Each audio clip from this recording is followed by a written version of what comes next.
தந்தை மகன் தூயாவியாரின் பெயராலே ஆமேன். இயேசுவில் பிரியமான சகோதர சகோதரிகளே, செப்டம்பர் மாதத்துடைய 5ஆம் நாளாகிய இன்று தாயாம் திரு அவை கல்கத்தா நகர் அன்னை தெரேசாவை நினைவு கூறுகின்றது. இன்றைய நாளிலே மாதத்துடைய முதல் வெள்ளிக்கிழமையிலே திரு ஆண்டவருக்கு நம்மை ஒப்புக் கொடுக்கின்றோம். இந்த நாளிலே அன்னை தெரேசாவுடைய இந்த திருநாளை இன்றைய நாளிலே நாம் மகிழ்வோடு கொண்டாடுகின்றோம்.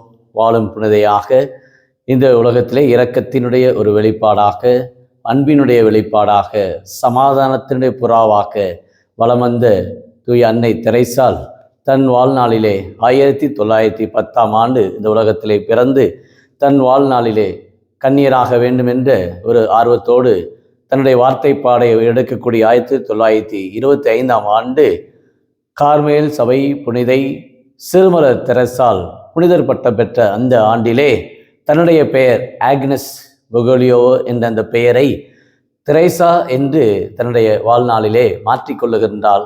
காரணம் என்னவென்றால், சிறுமலர் தெரேசாவுடைய வாழ்வு எளிமை, தாழ்ச்சி, கீழ்ப்படிதல் அன்னை தெரேசாவுடைய வாழ்க்கையை தொட்டது.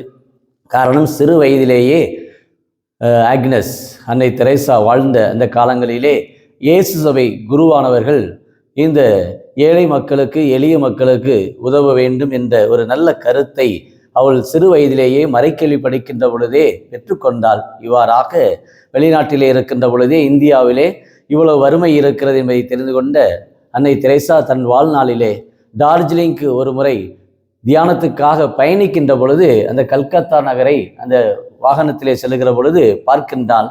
அவ்வளோ ஒரு குடிசை நிறைந்த பகுதி, ஏழை எளிய மக்கள், நலிவடைந்த மக்கள், இவர்களுக்கு என்னுடைய பணியை நான் செய்ய வேண்டும் என்று தன் வாழ்நாளிலே திட்டமிடுகின்றாள். அந்த ஒரு பார்வை அவருடைய உள்ளத்தை தொட்டது. அந்த ஒரு பயணம், தியானத்துக்காக செல்லக்கூடிய அந்த பயணத்திலே அன்னை தெரேசா தன் வாழ்நாளுடைய கடவுளுடைய திட்டத்தை அவள் உணர்கின்றாள். அதன் வழியாக தன் வாழ்க்கை பாதையை மாற்றுகின்றாள், கன்னியராகின்றாள். அந்த லொரேட்டோ மடத்தை விட்டு அவள் வெளியேறுகின்றாள். வெளியேறுகின்ற பொழுது அவளுடைய கையில் இருப்பது ஒரு 50 ரூபாய் தான். இருந்தாலும் இறை நம்பிக்கையோடு தன்னுடைய வாழ்நாளிலே புதியதொரு மடத்தை உருவாக்குவோம் என்ற நம்பிக்கையிலே இந்த அன்னை தெரேசாவுடைய இந்த நிறுவனத்தை தொடங்கி இன்றைக்கு அநேக நாடுகளிலே இன்றைக்கு அன்னை தெரேசா சகோதரிகள் இன்றைக்கு பணியாற்றி கொண்டிருக்கின்றார்கள். அந்த அளவுக்கு சின்னஞ்சிறிய சகோதரருக்கு நீங்கள் செய்த போதெல்லாம் நீங்கள் எனக்கே செய்தீர்கள் என்ற மத்தேயு நற்செய்தி 25ஆம் அதிகாரத்தில் சொல்லக்கூடிய அந்த இறைவாக்கு அன்னை தெரேசாவை தொட்டது. பல்வேறு நபர்கள் வந்து அன்னை தெரேசாவுடைய கேள்வி கேட்டார்கள், உங்களால் எப்படி இப்படிப்பட்ட தொழுநோயாளிகளுக்கு உங்கள் பணி செய்ய முடிகின்றது, அனாதை பிள்ளைகளுக்கு உங்கள் பணி செய்ய முடியும் என்று கேட்கிற பொழுது அவர்கள் ஒவ்வொரு நாளும் 1 மணி நேரம் நற்கருணை ஆராதனையிலே பங்கெடுப்பார்கள். அதிலிருந்து தான் நான் வல்லமையை பெற்றுக்கொண்டேன், இதிலிருந்து தான் நற்கருணையிலிருந்து தான் நான் சக்தியை பெற்றுக்கொண்டேன் என்று தன்னுடைய சாட்சியத்திலே கூறுகின்றார்கள். இவ்வாறாக 20ஆம் நூற்றாண்டு இந்த புனிதையாக தூய அன்னை தெரேசா கல்கத்தா தன் வாழ்நாளிலே எளியவருக்கு இறங்கினாள், ஏழைகளினுடைய உள்ளத்திலே பங்கெடுத்தாள். அந்த அளவுக்கு தன் வாழ்நாளிலே கடவுளுடைய திட்டத்தை அவள் அறிந்து செயல்பட்டாள்.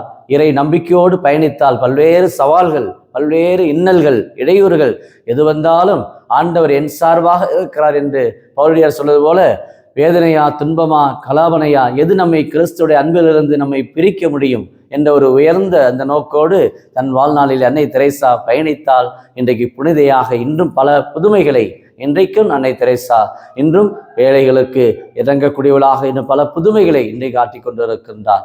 அத்தகைய கல்கத்தா நகர் அன்னை தெரேசாவுடைய இந்த திருநாளிலே நாமும் இரக்க உணர்வை பெறுவோம். அன்னை தெரேசா சொல்லக்கூடிய வார்த்தை, நாம் இரக்கத்தானே பிறந்தோம், இரக்கத்தோடு இருப்போம் என்ற அந்த ஒரு உன்னத வாக்கு இன்றைக்கு நம்ம ஒவ்வொருடைய வாழ்விலும் இந்த செப்டம்பர் மாதத்திலே முதல் வெள்ளிக்கிழமையிலே இந்த யூடியூபிலே ஜெபிக்கிற ஒவ்வொருவருக்குமே தேவரீர் நிறைவாய் திரு ஆண்டவர் அவருடைய கனிவையும் இரக்கத்தையும் மத்தேயு நற்செய்தி 11:28 சொல்வது போல, சுமை சுமந்து சோர்ந்திருப்பவர் என மாறுங்கள், உங்களை நான் இளைப்பாற்றுவேன், ஏனென்றால் நான் கனிவும் மனத்தாழ்ச்சி மிகுந்தது போல. இயேசுவே கனிவுள்ளவராக இருக்கிறார், இரக்கமுள்ளவராக இருக்கிறார். அவருடைய இரக்கத்தினுடைய இந்த கடல் திறக்கப்படுகின்றது. அவருடைய திருவுடல், இந்த திரு ரத்தத்தினால் நாம் தூய்மையாக்கப்படுகின்றோம். அவை இந்த வெள்ளிக்கிழமையிலே திரு ஆண்டவருக்கு நம்முடைய குடும்பங்களை ஒப்புக் கொடுத்து இந்த நாள் ஒரு ஆசீர்வதிக்கப்பட்ட நாளாக இந்த மாதம் செப்டம்பர் மாதம் வேளாங்கண்ணி அன்னையுடைய திருத்தலத்திற்கு அநேக பக்தர்கள் செல்லுகின்றார்கள், பல நாடுகளிலிருந்து செல்லுகின்றார்கள். அன்னையே, தாயே, கலங்கரை விளக்கே, எங்களை ஆசீர்வதியும் என்று வேண்டுகின்ற இந்த நாட்களிலே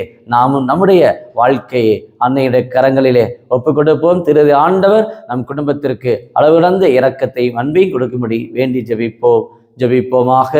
அன்பின் பரலோக பிதாவே, அப்பா இயேசுவே, அருமையான இந்த நாளுக்காக நாங்கள் நன்றி கூறுகிறோம். செப்டம்பர் மாதத்தில் 5ஆம் நாளிலே, இந்த மாதத்தில் முதல் வெள்ளிக்கிழமையிலே தூய அன்னை தெரேசா கல்கத்தாவை நினைவுகூர்ந்து நாங்கள் ஜெபிக்கிற இந்த வேளையிலே நாங்களும் இந்த இரக்க உணர்வை, அன்பை ஒரு மற்றவருக்கு நாங்கள் பரிமாறி கொடுக்க எங்களுடைய இதயத்தை நீ சுத்திகரியும். எங்களுடைய குடும்ப வாழ்வில் இருக்கிற போட்டி, பொறாமை எண்ணங்கள், பல்வேறு விதமான தீய சக்திகள் அனைத்திலிருந்து விடுவித்து நாங்கள் உயர்ந்த எண்ணங்களோடு வாழ, இரக்கத்தை, அன்பை வெளிப்படுத்த, குடும்பத்திலே கணவர், மனைவி, பிள்ளைகள் அன்போடு வாழ, அதைத் தொடர்ந்து பல்வேறு விதமான சேவைகளை செய்ய, சகோதர சகோதரிகளுக்கு, ஏழைகளுக்கு, எளியவர்களுக்கு இறங்கக்கூடிய உள்ளத்தையும் இந்த நாளில், இந்த மாதத்தில் எங்களுக்கு கொடுக்கும்படியாக இந்த நாள் ஒரு ஆசீர்வதிக்கப்பட்ட நாளாக இன்றைக்கு ஜெபிக்கிற ஒவ்வொருவருக்கும், பயணிக்கிற ஒவ்வொருவருக்குமே இந்த நாளிலே வேலைகளை தொடங்கும் இந்த செப்டம்பர் மாதத்திலே பல்வேறு வைபவங்கள், குடும்ப காரியங்கள், குடும்ப திட்டங்கள் அனைத்திலுமாய் தொழில் திட்டங்கள், பல்வேறு விதமான எண்ணங்களோடும் இயக்கங்களோடும் ஜெபிக்கக்கூடிய பிள்ளைகளை தொட்டு ஆசீர்வதிக்கும்படியாகவும்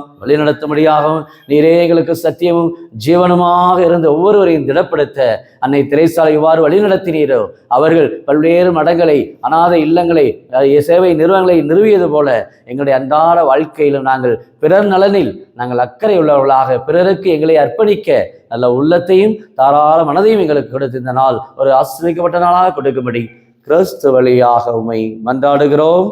ஆமீன்.